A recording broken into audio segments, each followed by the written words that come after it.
Hola, hola, buenas noches, bienvenidos al programa. Yo soy Jaime Bailey y estamos saliendo en directo desde Miami para todo el mundo. Un saludo muy cordial a nuestros espectadores en Chile que nos ven por el canal Vía X. Gracias a mi querido amigo Luis Venegas y a su equipo. Y a nuestros espectadores en la Argentina que nos ven por el canal Net TV. Gracias a mi amigo Jorge Fontevecchia y a su equipo. Bueno, hoy en la Catedral de Washington, D.C. se cumplieron las honras fúnebres por la ex secretaria de Estado Madeleine Albright, que murió de cáncer con 84 años. Ella, la señora Albright, tuvo una vida legendaria, novelesca. Nació el año 37 en Checoslovaquia. Vivió con sus padres en Londres cuando los nazis bombardeaban aquella ciudad y llegó en barco a los Estados Unidos con apenas 11 años. Era una fuerza de la naturaleza y era una campeona por la libertad. Y así la recordó hoy el presidente Biden. Madeline was a big part of the reason NATO was still strong and galvanized as it is today. For her name is still synonymous with America as a force for good in the world. La señora Albright se definía como una optimista preocupada. Buena definición, ¿no? Y fue muy cercana a los Clinton. Por eso estaban hoy en la catedral en Washington, D.C., Bill y Hillary Clinton. El expresidente dijo unas palabras sabias, notables. Nos advirtió de que el avance de la libertad en el mundo no es inevitable. Hay peligros, hay conjuras y hay retrocesos. Pero por supuesto la señora Albright era siempre un motor vigoroso que permitía el avance de la libertad en el mundo. She had a full, hopeful life because she knew what she believed in, she knew what she was for, she knew what she was against.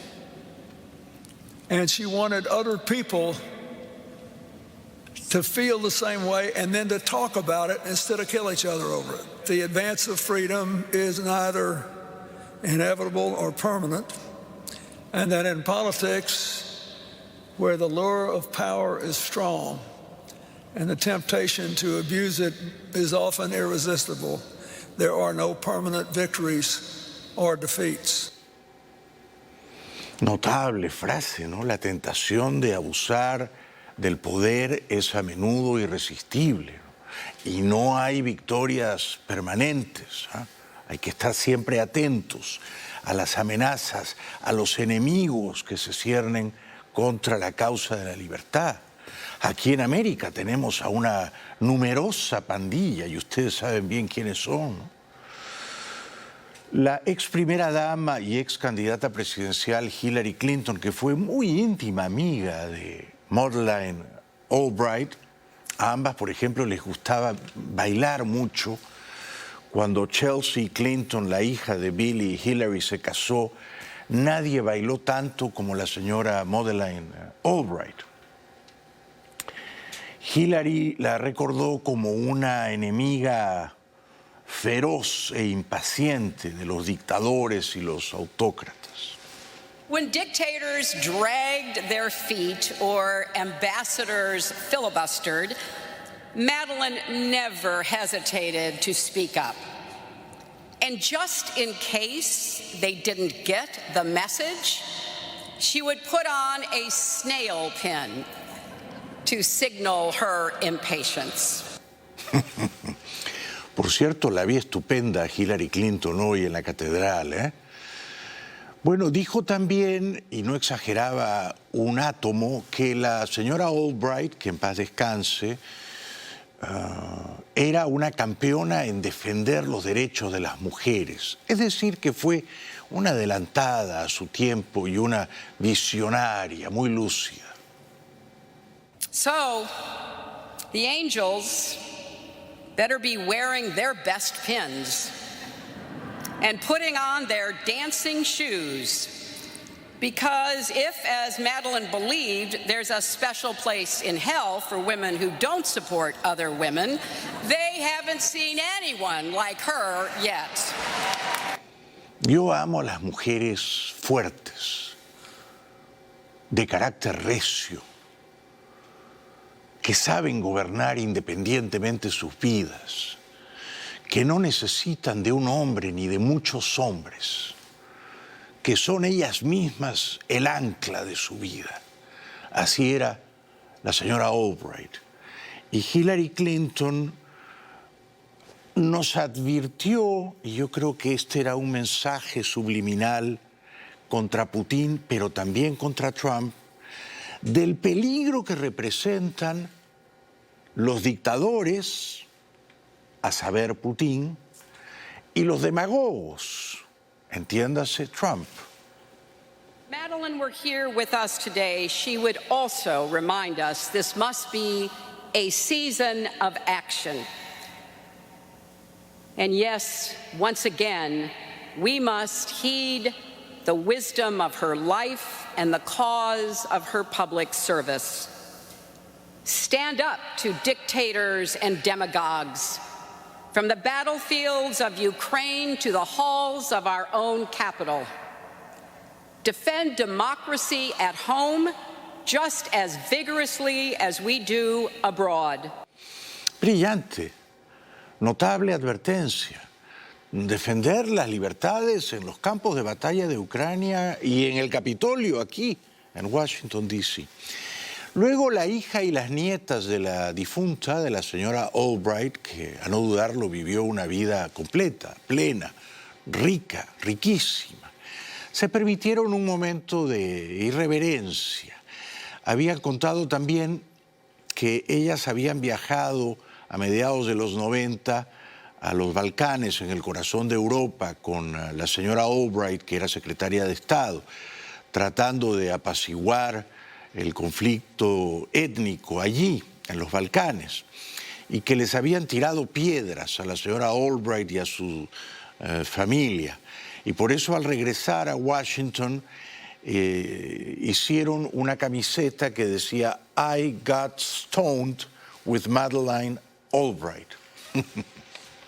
Mom's example meant much to me and my sisters. She said that if we, or any other young women, wanted to compete successfully with men, we had to make sure our ideas were heard. And that meant being willing to interrupt. Por supuesto, es muy bueno cuando las mujeres jóvenes interrumpen y preguntan. Si uno no entiende algo, hay que decir, no entendí. Si uno no entiende una palabra, hay que preguntar, ¿y qué significa esa palabra? O ir al diccionario. Si uno se aburre ante una cháchara pesarosa, hay que decir, me estoy aburriendo, podrías abreviar. De manera que en las mentes jóvenes, curiosas, uno tiene que aplaudir la irreverencia intelectual y, por supuesto, también los brotes de humor, que siempre son señales poderosas de inteligencia.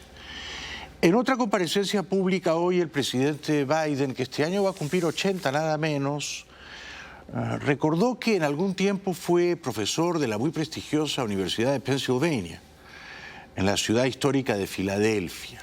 Pero alguna gente dice que Biden en realidad nunca fue profesor, que dio una charla breve como profesor visitante, pero que no fue en el rigor un profesor de esa casa de estudios.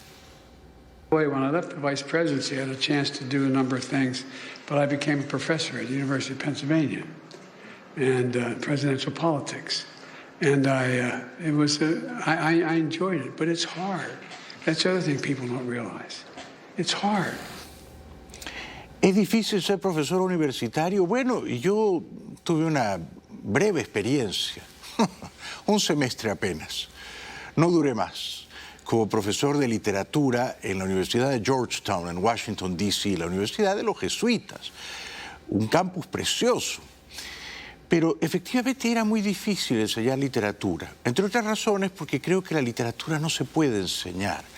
La pasión por los libros está en ti o no está. Y recuerdo sí que mis alumnos, que nunca eran más de 15, se quedaban dormidos en la clase o bostezaban abiertamente, en un gesto de rebeldía plausible que me hacía sentir que ninguno de ellos quería estar allí realmente, ¿no? Lo que me llevó a la melancólica conclusión de que si yo me iba a dedicar a hablar en público era mejor hacerlo en televisión que en una clase universitaria ante 15 muchachos durmiéndose. O sea que entiendo cuando Biden dice que es muy difícil ser profesor. Debe de haber, por supuesto, alumnos más apasionados, a mí no me tocaron, ¿no? Luego Biden trata de recordar fechas y se empantana, pobre, la memoria le juega una mala pasada. If you think about it, what was the reason why we led the world beginning around 1905, 6, and 7, and 8? Y de una manera efímera convierte a su secretario de Educación, el señor Miguel Cardona, en senador. En realidad no es senador, pero Biden lo nombra senador. And I have to really listen to you, which I know Senator Cardona has been doing. No es senador, pero estas son, en fin, bueno, travesuras dialécticas del presidente, ¿no? Que también nos dejó saber, y quizá fue una infidencia, que él estaba improvisando porque no le habían entregado a tiempo, creo, el discurso que sus asistentes suelen escribirle. Ya se sabe que los políticos raramente improvisan, ¿eh? Y muy a menudo ni siquiera escriben sus propios discursos. Remember, I was talking on the way over. My staff's going, why aren't you giving the speech we wrote? Finalmente, el presidente Biden nos confesó hoy que él entró en política porque odia a la gente que abusa de su poder. We were talking about on the way over what got me involved in politics. I got involved in politics because I think the greatest sin that anyone can commit is the abuse of power. Whatever that power is, the power of a teacher, the power of a doctor, the power of a leader. When someone who is relying on you or you cannot, just the abuse of power.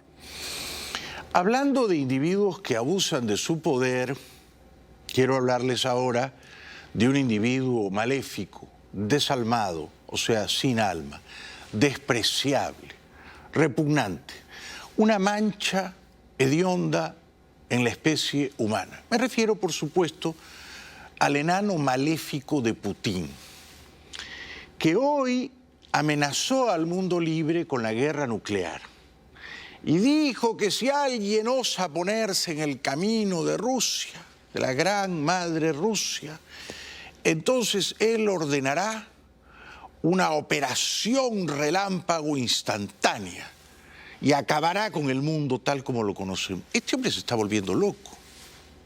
Ополченцы Донбасса героически выполняют свой долг. Все поставленные задачи, как я уже сказал, будут решены. Но что бы хотел сейчас отметить и сказать, говорил уже об этом в самом начале специальной военной операции. Если кто-то, подчеркну еще раз, если кто-то вознамерится вмешаться в происходящие события со стороны, то они должны знать, да, и будут создавать для России неприемлемые для нас угрозы стратегического характера, они должны знать, что наш ответно-встречные удары будут молниеносными, быстрыми.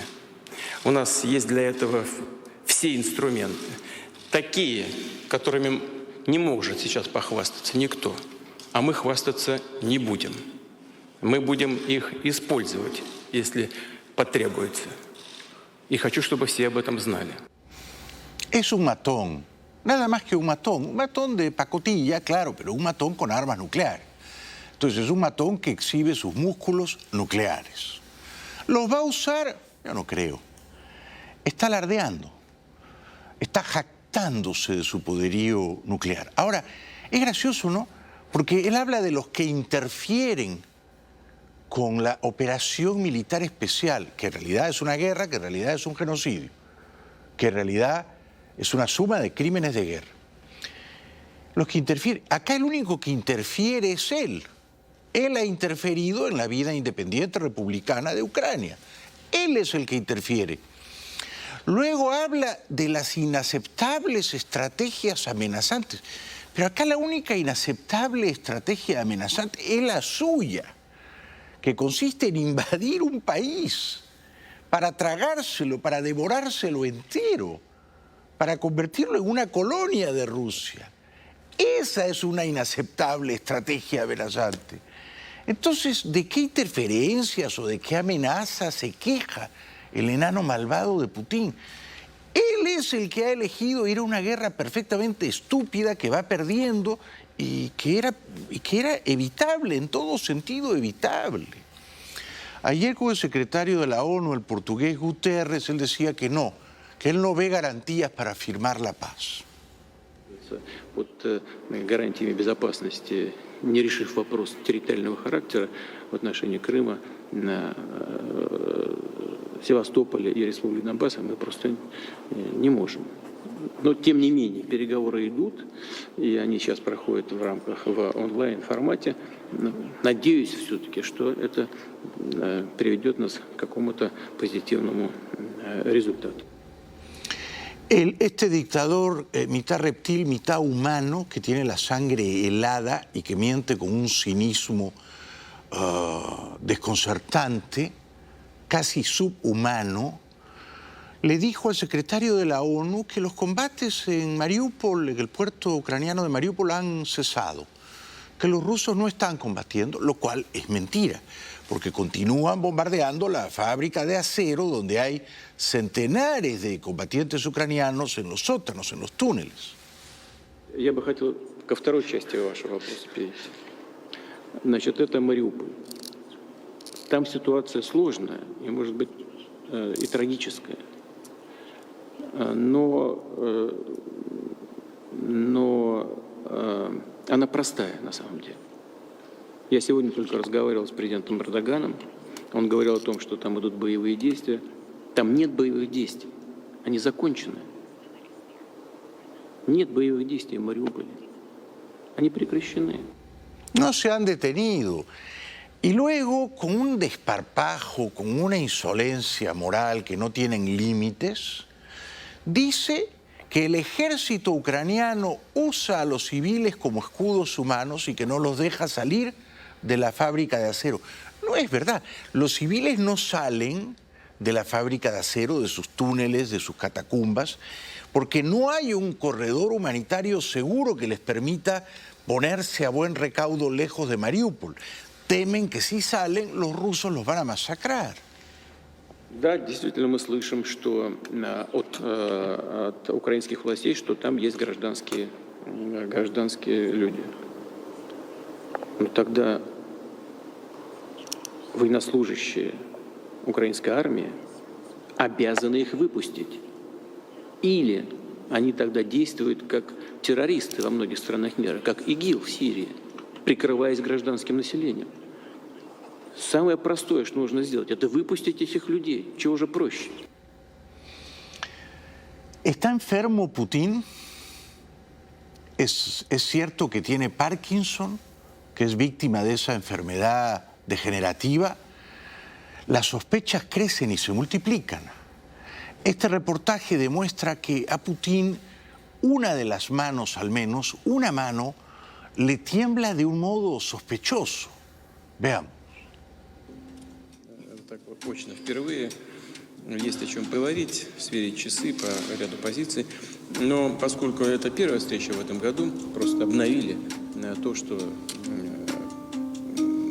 планировали раньше сделать в оборот. Это, конечно, очень хороший показатель. Идет военное сотрудничество, сейчас активная фаза учения.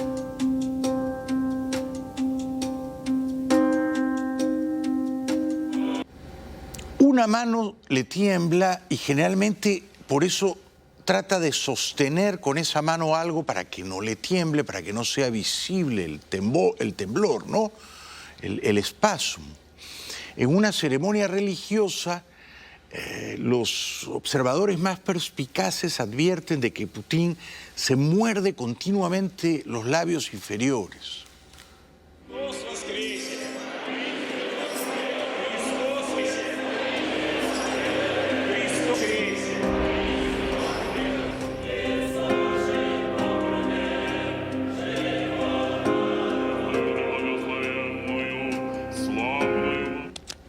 fue ahora, en la Pascua Ortodoxa rusa del pasado fin de semana. Y en una reunión con su jefe militar, Shoigu, que es íntimo amigo suyo, por cierto, Putin ha purgado en los últimos días a numerosos asesores, jefes de inteligencia y hasta guardaespaldas, y están en la cárcel o bajo arresto domiciliario. Y los ha acusado de haberle dado información falsa respecto de la guerra o de haberse atrevido a decir en público que la invasión no había resultado como se deseaba, como se había planificado, que la cosa iba un poco lenta y un poco adversa. Es decir, que está purgando manu militari a todo el que se atreve a sugerir apenas la verdad. Bueno, en una reunión con Shoigu, con el general Shoigu, una de sus manos parecía atada, adherida a la mesa, al parecer para que no se notase el Parkinson del que padecería.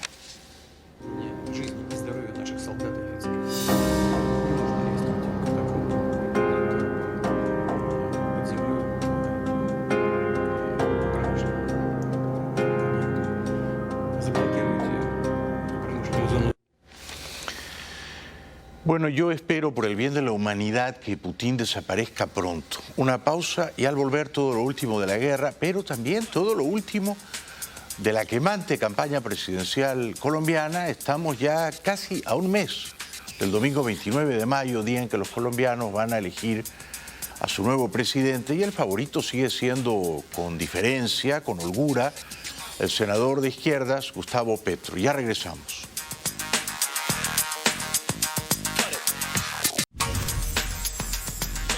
Bienvenidos de vuelta al programa. En la ciudad ucraniana de Gerson, los ucranianos, valerosos ellos, protestan contra los invasores rusos.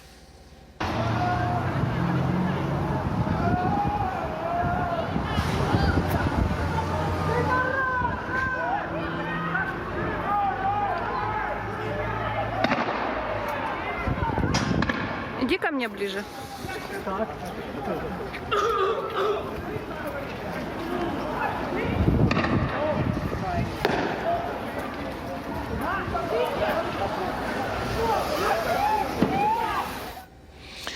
Los invasores rusos arrojan gas lacrimógeno sobre los ucranianos que salen a protestar.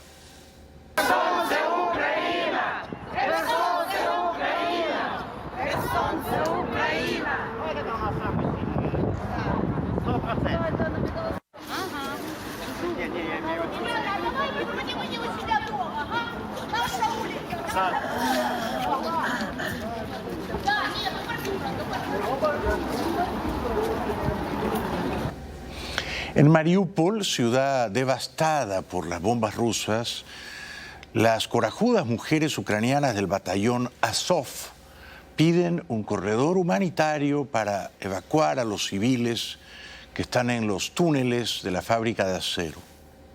Join the corridor in Mariupol. Join the corridor in Mariupol.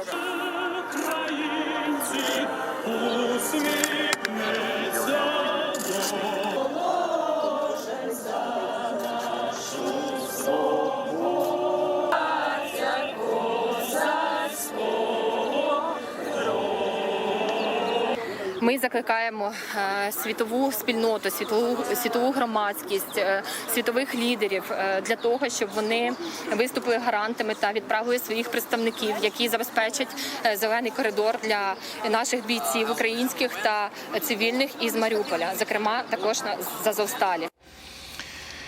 Rusia se vanagloria de haber destruido armas que Occidente acababa de donar a Ucrania y que estaban en una planta en Zaporilla. Rusia dice que las ha destruido, esas armas, con misiles de largo alcance disparados desde sus buques de guerra. El Ministerio Ruso de Defensa afirmó el miércoles que destruyó una gran cantidad de armas suministradas a Ucrania por Estados Unidos y los países europeos durante un bombardeo en el sureste del país. El ministerio indicó que fueron destruidas con misiles de alta precisión Kalvir disparados desde el mar contra la fábrica de aluminio de Zaporilla en el sureste de Ucrania y difundió un video que muestra el lanzamiento de misiles en el Mar Negro. No se precisó qué armas fueron destruidas en el ataque. El ejército ruso también afirmó que había llevado a cabo bombardeos contra 59 objetivos en Ucrania. También afirma la propaganda rusa que han destruido trincheras ucranianas y matado al menos 30 soldados ucranianos. Hemos destruido una extensa red de trincheras y abatido a 30 militares ucranianos, asegura Moscú en su parte diario de guerra y como prueba difunde este vídeo sin especificar la localización. También asegura haber bombardeado un gran almacén de armamento. Hemos utilizado misiles de largo alcance para destruir un hangar lleno de armas enviadas por Estados Unidos y países europeos, dice el portavoz de Defensa. Los bombardeos facilitan el avance de las fuerzas terrestres rusas que cada día ganan nuevas posiciones en la región de Kharkov y el Donbass. El gobierno de Kiev reconoce haber perdido el control de varias localidades. No podemos evacuar a la población porque los rusos han roto los acuerdos sobre corredores humanitarios, denuncia este militar, mientras muestra en el mapa las zonas más golpeadas en el sur. Zonas golpeadas en el sur, en el este de Ucrania, y Ucrania protesta porque las bombas rusas caen indiscriminadamente matando a población civil inocente. Ucrania denuncia que Rusia está bombardeando de forma indiscriminada pequeñas localidades en la línea de frente del Donbass. También se multiplican los ataques rusos con misiles en el sur y el sureste de Ucrania, especialmente en las regiones de Zaporilla, Odessa y Mykolaiv, así como los bombardeos de puentes y vías férreas para ralentizar los suministros de armas occidentales a Ucrania, como muestra la destrucción de un puente estratégico que une la región de Odessa con la vecina Rumanía. Según el portavoz del Ministerio de Defensa ruso, sus fuerzas golpearon el martes 32 instalaciones militares ucranianas y destruyeron 2 sistemas de lanzamiento múltiple de cohetes y un sistema de defensa antiaérea Buk M1. Pero un soldado ucraniano, que es una fuente más confiable que este cabeza de chorlito, portavoz del Ministerio de Defensa ruso que acabamos de ver, nos explica cómo ellos, con unidades de pocos combatientes, flexibles, móviles, atacan al invasor ruso con misiles, principalmente Javelin. Армія більше кількісно, технічно. Я зараз не говорю за якість цього їхнього озброєння, просто його багато, дійсності багато. І нам треба більш продумувати ці всі нюанси в плануванні. Погрузитися в пікап з тими енлавами, джевеліном, виїхати по можливому маршруту просування їхньої техніки і просто перекрити, і так само тихо і втекти в разі чогось, відступити чи... Otros soldados ucranianos testimonian que el fuego de la artillería rusa es verdaderamente caótico y sus bombas y misiles caen en cualquier lugar. Це був танк, це була САУ, це була артилерія, це була авіація, все абсолютно туди летіло. І вони не зважали на те, що це летить не по позиціям, це летіло по мирному населенню, по будинкам, які вже покинули місцеві. Це хаотичний вогонь, безпринципний хаотичний вогонь. Але якщо, знову ж таки, західний світ швидше і активніше буде надавати нам військову допомогу, безпосередньо військову допомогу, новітніми зразками озброєння, військової техніки, технологіями, то, я думаю, перемога буде за нами і дуже скоро. La victoria será de Ucrania, sin duda. Desde los sótanos de la planta de acero en Mariupol, el jefe del batallón Azov, compuesto por heroicos combatientes ucranianos, graba un mensaje conmovedor diciendo que tiene a por lo menos 600 combatientes heridos, además de no pocos civiles lastimados, y que no hay atención médica apropiada. В группировке есть более 600 раненых парней разного уровня сложности. Им очень нужна медицинская помощь.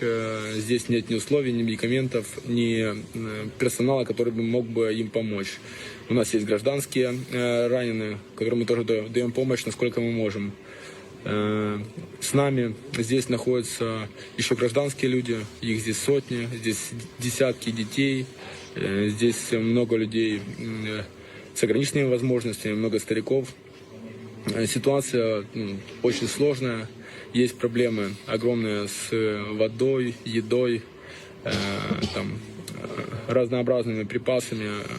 всеобъемлющего обеспечения войск, боеприпасов, сброи, я уже не говорю об этом. Hoy el presidente Biden ordenó un canje de prisioneros con Rusia.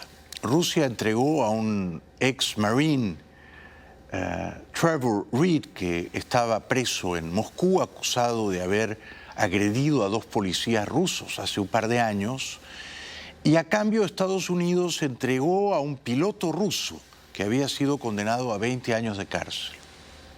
Canje de prisioneros entre Washington y Moscú. El exmarine estadounidense Trevor Reed, condenado a 9 años de prisión en Rusia por violencia, fue intercambiado el miércoles por Konstantin Yaroshenko, un piloto ruso sentenciado a 20 años de cárcel en Estados Unidos en 2010. El presidente de Estados Unidos, Joe Biden, confirmó el canje y aseguró que las negociaciones para lograr la liberación de Reed requirieron tomar decisiones difíciles.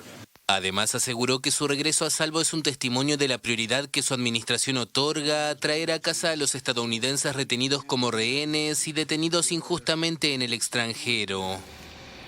Rusia había acusado al ex-marine de apellido Reed de haber estado masivamente borracho cuando atacó a golpes a 2 policías en Moscú, pero él disputaba esas alegaciones.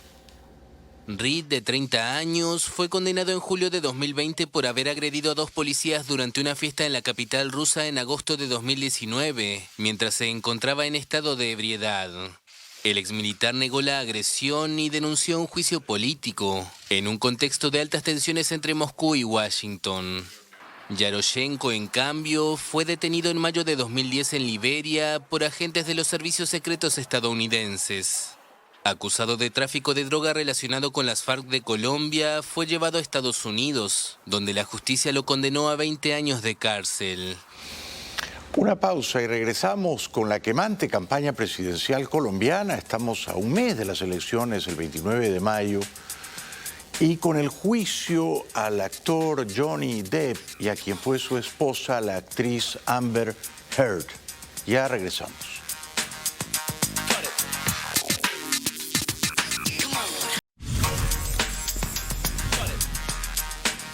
Bienvenidos de vuelta al programa. Cuando yo digo que el senador de izquierda colombiano Gustavo Petro es largamente el favorito para ser el nuevo presidente de Colombia, no quiere decir que yo deseo que Petro gane la presidencia. Ciertamente prefiero que pierda. Ciertamente creo que Fico Gutiérrez o Sergio Fajardo, cualquiera de los dos, está mucho mejor preparado y defiende unas ideas políticas y sobre todo económicas menos riesgosas que las ideas del señor Petro, ¿no? Pero no es mi preferencia, no es mi simpatía o mi aversión o mi fobia la que yo debo transmitir aquí. Yo leo minuciosamente las encuestas. Y a las encuestas del señor Petro, que en su día fue guerrillero, que en su día fue aliado de Chávez, que en su día fue cómplice de Maduro, que en su día fue también aliado y compañero de ruta de Juan Manuel Santos, a favor de darles a los terroristas colombianos de las FARC absoluta impunidad. El señor Petro tiene 38% en la última encuesta de semana, contra 23% de Fico Gutiérrez. Está 15 puntos arriba. Está a 3 pasos de ganar en primera vuelta sin ir al balotaje el 17 de junio. Dicho eso, que Petro es, a no dudarlo, consistentemente el favorito y que podría ganar, cerrar la elección en primera vuelta, también tengo que decir que la candidatura de Fico Gutiérrez es muy vigorosa desde el punto de vista de las ideas y de los sentimientos, de las pasiones. Moviliza a mucha gente, es un candidato moderno, popular, cercano a las demandas y las expectativas del colombiano promedio. Es un buen candidato, porque no es un candidato derechista, conservador, lastrado por los prejuicios y las taras de la derecha arcaica, conservadora, antiliberal colombiana. Ustedes me entienden. Fico Gutiérrez es un buen candidato y que hoy el Partido Liberal de don César Gaviria lo haya apoyado pública y explícitamente Creo que es un punto a favor de la candidatura de Fico, creo. Aunque ya salió Petro a decir que una cosa son los jefes del partido que apoyan a Fico y otra muy distinta, las bases del Partido Liberal, que a lo mejor no se van a ir con Fico, sino con él, con Petro. Yo recibo el apoyo de los sectores liberales con mucha alegría, porque es una demostración que sí podemos unir al país. Ya son varios los sectores políticos y sociales que nos acompañan, como el Partido Conservador y el Partido Liberal. Y ese es un símbolo. Dos partidos que han sido opuestos en tantos temas ideológicamente y con tantas discusiones de fondo, encuentran en nuestra propuesta un punto común. Como digo, me inspira confianza el señor Gutiérrez, a quien no conozco, y me inspira profunda desconfianza el señor Petro, a quien tampoco conozco. Petro nos dice que sea moderado, que ahora es una suerte de socialdemócrata.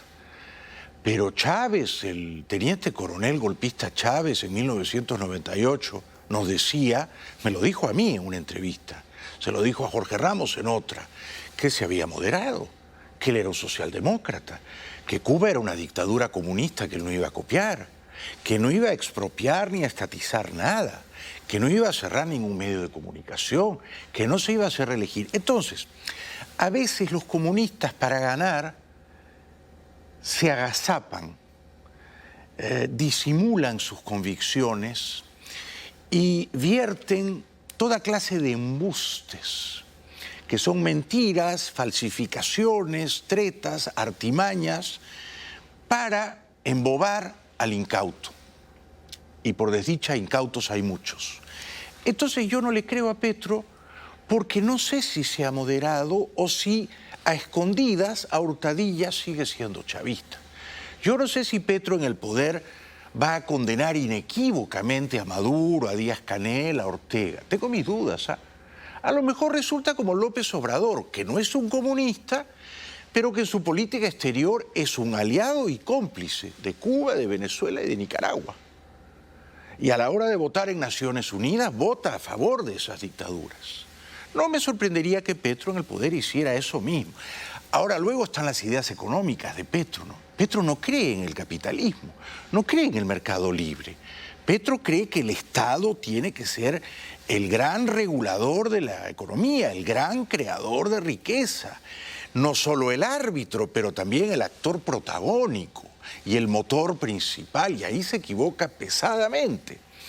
Entonces las ideas económicas de Petro, aun si él tomara distancia de las dictaduras comunistas de la región, son muy malas para Colombia, son muy peligrosas. Por eso yo prefiero a Fico Gutiérrez o a Sergio Fajardo con los ojos cerrados.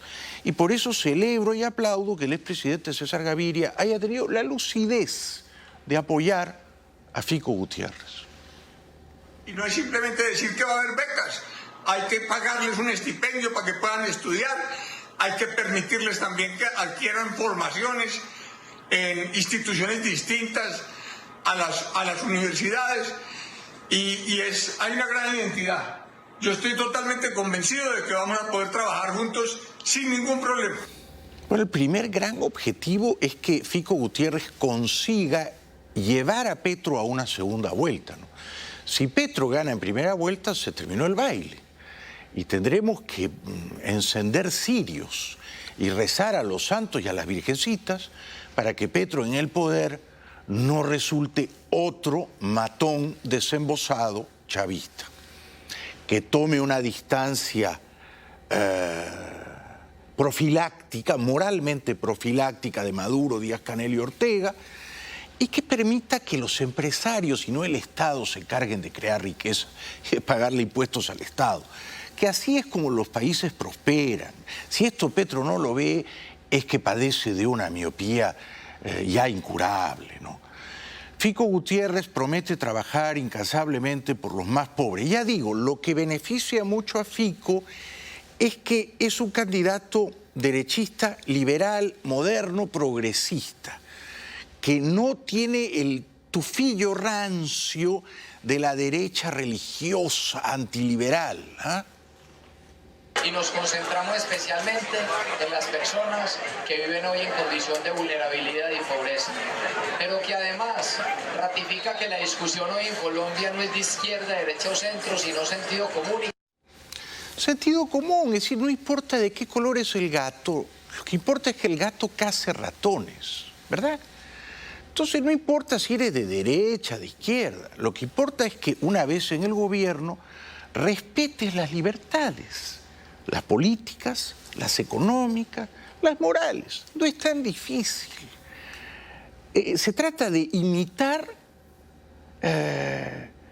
humildemente, subrayo el adverbio, humildemente, a los países que han prosperado. Ahora, si uno imita a los países que se han arruinado, seguro que se va a arruinar también. Lo que no queremos es, como Venezuela que imitó a Cuba, como Cuba que imitó a la Unión Soviética, que con los colombianos terminen pasando las penurias y las humillaciones que sufren los venezolanos, los jubilados, los pensionistas venezolanos en las calles, como estos. Ali Enrique Moreno es un jubilado venezolano que trabajó durante 4 décadas en la administración pública. Hoy, a sus 67 años, dice que la situación del país lo ha obligado a vender golosinas en la calle para costear sus medicamentos. Por eso participó de una manifestación organizada el martes en Caracas ante la visita de delegados de la Organización Internacional del Trabajo. El señor Maduro nos estuvo hasta hace un mes atrás cobrando $1.50 mensual. Y ahora, $30 mensual, que es un dólar diario. ¿Quién vive con $1 diario comprando medicamento y comida? Bueno, estas son las víctimas de Chávez y de Maduro. Estos son los traicionados por Chávez y por Maduro. El pueblo venezolano, el pueblo llano, los más viejitos, los pensionados, los que ya no se pueden ir, los que dependen, si acaso, de la ayuda de sus hijos en el extranjero. ¿Quiere Colombia imitar esa senda, la senda desgraciada de Venezuela, de Cuba, de Nicaragua? Yo espero que no. Los colombianos, Venezuela debería ser el país más rico de la región y tiene una pobreza equivalente a la de Haití. Es que es de locos. Los manifestantes exigen mejores condiciones para los más de 5 millones de pensionados. Arnoldo Benítez, de 75 años, se jubiló hace 15 luego de trabajar como empleado público durante 3 décadas y sostiene que de no ser por las remesas que le envían sus hijos, 2 de ellos en Colombia y 1 en Chile, se moriría de hambre. La canasta básica alimentaria está en el orden de los $450, que no lo digo yo, que lo dice el Sendas. Y obviamente, si son $450 y él me da 30, me hacen falta todavía 15 veces. Yo tengo que trabajar 15 meses para comer un mes. Una pausa y regresamos enseguida con el escabroso, truculento juicio entre el actor Johnny Depp y quien fue su esposa, la actriz Amber Heard. Ya regresamos.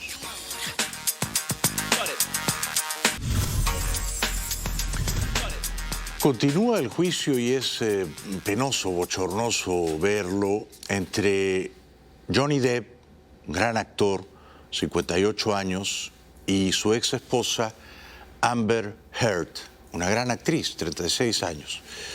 Estuvieron casados apenas 1 año. Ella, luego de divorciarse de Depp, escribió un artículo en el Washington Post en el que, sin mencionar a Depp, sugería que éste había abusado violentamente de ella cuando estuvieron casados. Por eso Johnny Depp comete el error capital de enjuiciar a Amber Heard y pedirle $50 millones por difamación.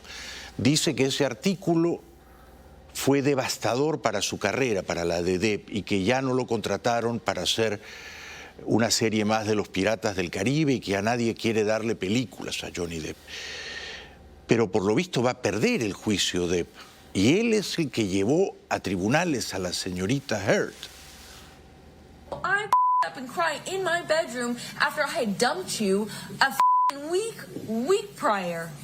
A week prior after you beat the shit out of me. And then a week later you show up at my doorstep in my room saying you want to say goodbye.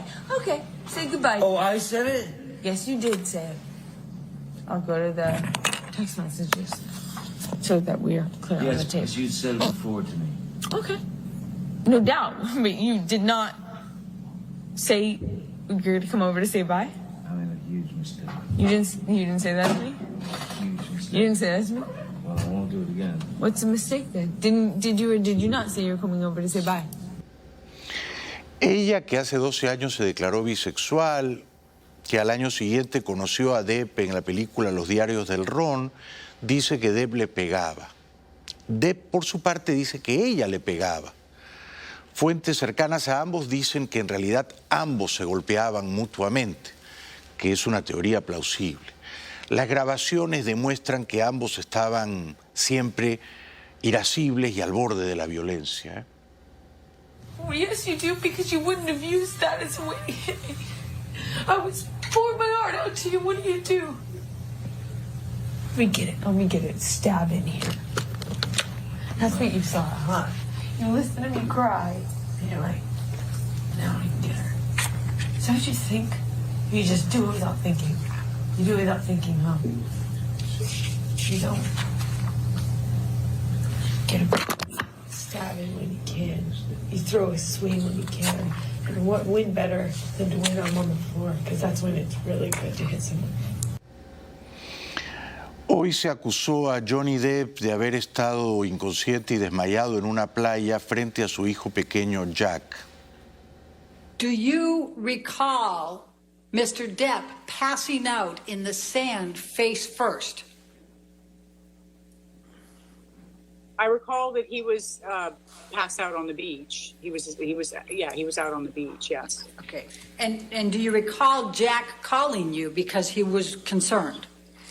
Objection hearsay. That's just asking if he called. I haven't asked what he said. No, you did. I'll sustain the objection. Okay. Me recuerda algo que me dijo hace muchos años Emilio Estefan. El mejor juicio no es el que se gana en tribunales, sino el que se evita antes de ir a tribunales. Ya regresamos.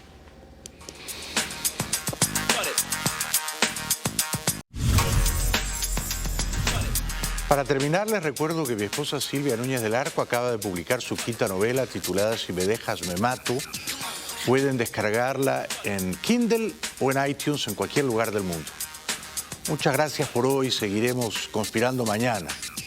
Gracias. Buenas noches.